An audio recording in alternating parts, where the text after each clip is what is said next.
Hey, this is Seth again, the Imperial Riff signing on again. Quick video explaining how to interpret chord charts.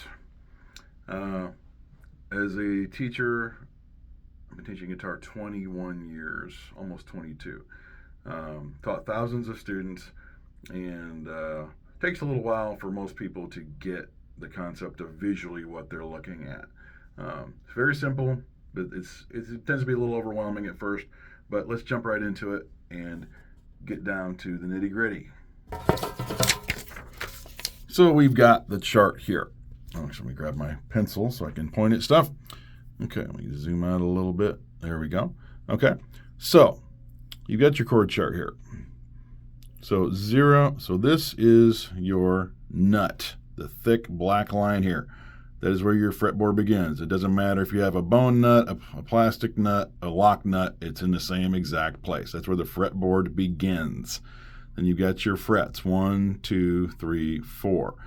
Count the spaces because the lines here going sideways are the actual frets, but you never fret your string directly on the fret. You fret the string behind or in between the frets. Okay. And I'm putting this sideways because your nut is over here on your guitar if you're right-handed and you fret with your left hand. Strangely, you almost never see the chord chart laid out like this. You'll see it laid out like this. And that is generally visually what confuses people.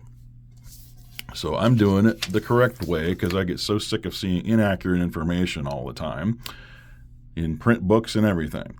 So it's not inaccurate, but this makes it easier to interpret. Okay, so low to high, just like when you play your guitar, E, A, D, G, B, and E in standard tuning. Okay, your zeros, just like on your tab, are open strings.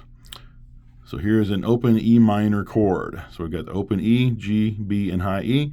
Then we've got frets 1, 2. Both of these strings, the A and the D, are fretted on the second fret with fingers 1 and 2. Finger numbers right there. 3 would be your ring finger, 4 is your pinky. Super, super simple. Then we have a bar. So that's when you fret more than one string at the same time, at the same fret with the same finger. In this case, this would be all 6 strings you're going to bar with the index finger. You're just going to lay it flat and fret all 6 of them at whichever fret it occurs at with that same finger.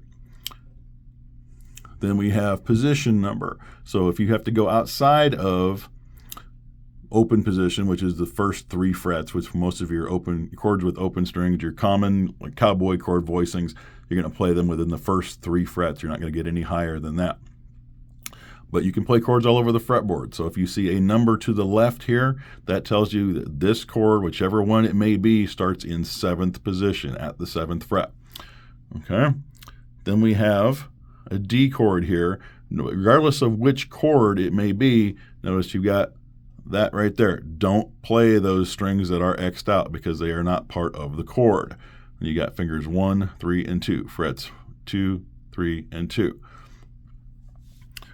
So that is a super simple but direct and thoroughly explained way to read the chord chart. Let me turn it back